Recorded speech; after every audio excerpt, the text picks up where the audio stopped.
Hello दोस्तों, अगर आप असिस्टेंट अकाउंटेंट एंड ऑडिटर की 1828 वैकेंसी से रिलेटेड हैं तो दोस्तों ये वीडियो आपके लिए होने वाली है। दोस्तों अगर आपकी 1828 वाले की अगर आपकी डीवी लगी हुई है तो आपको ये बातें बहुत जाननी चाहिए जो मैं बताने वाली हूँ। दोस्तों अगर आपकी असिस्टेंट अकाउंटेंट एंड ऑडिटर की डीवी लगी हुई है तो वहाँ पर जब आप डीवी में जा रहे हैं तो आपको वहाँ पर एक फॉर्म भराया जा रहा है, उसे कहते हैं पोस्ट प्रेफरेंस फॉर्म।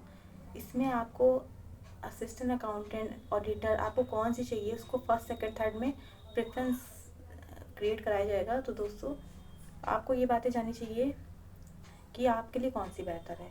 तो दोस्तों आपके लिए मैं आपको बताऊंगी यहाँ पे कि आपके लिए कौन सी बेहतर होगी। दोस्तों जो असिस्टेंट अकाउंटेंट की है वो 2800 पे ग्रेड है और ऑडिटर भी 2800 पे ग्रेड है। तो आप ऐसे तो नहीं आपको समझ पाएंगे कि आपके लिए कौन सी बेहतर है। दोस्तों मैं आपको बताऊंगी जो असिस्टेंट अकाउंटेंट की है उसकी जो अपॉइंटमेंट होता है वो होता है जिला कोषागार में, ट्रेजरी विभाग में और मुख्यतः डिस्ट्रिक्ट लेवल पे होता है। यानी कि आपको कहीं भी गांव में जाने को नहीं ज़रूरत है, आपको डिस्ट्रिक्ट लेवल पे होता है। डेस्क जॉब होती है और 9 to 5 की होती है। अगर 9 to 5 की होती है और कहीं भी गांव में नहीं जाने को मिलता है, हमेशा एक हेडक्वार्टर टाइप में आपको मिलेगा डेस्क जॉब में। और दोस्तों और इसकी जो हाथ में इन हैंड सैलरी मैं बता रही हूँ वो आएगी आपकी 45,000 रुपये। इससे ज़्यादा नहीं आएगी, इससे कम नहीं आएगी। आपकी जो सैलरी मिलेगी 45,000 रुपये तक मिलेगी आपको। ठीक है दोस्तों। और जहाँ तक हम लोग प्रमोशन की बात करें तो जो असिस्टेंट अकाउंटेंट है उसका जो प्रमोशन होगा वो अकाउंटेंट होगा। असिस्टेंट अकाउंटेंट 2800 है और जो अकाउंटेंट है वो है 4200।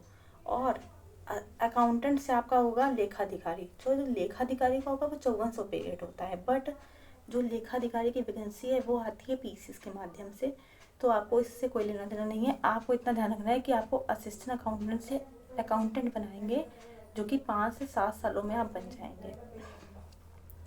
देन हम बात करेंगे ऑडिटर लेखा परीक्षक की।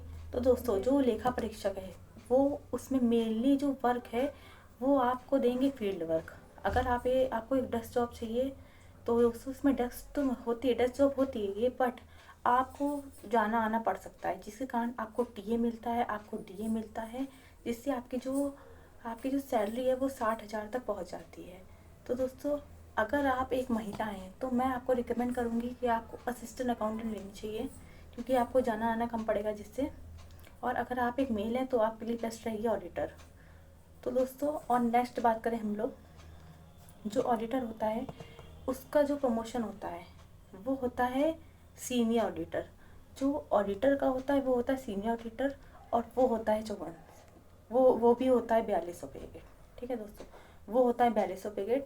और इन सबसे ऊपर जो होता है एएसओ होता है। तो अगर आप एमकॉम भी है आपके पास, बीकॉम के अलावा एमकॉम भी आपने किया है तो आपके लिए बेहतर रहेगा एएसओ। एएसओ की वैकेंसी यूपी ट्रिपल एससी पेट से आने वाली है दोस्तों, तो आप उसकी तैयारी में लग जाइए। जिससे अगर आप असिस्टेंट अकाउंटेंट ऑडिटर कोई भी ले लेते हैं अगर आप, तो आप जल्दी से उसमें स्विच कर लीजिए। किसमें? एएसओ में।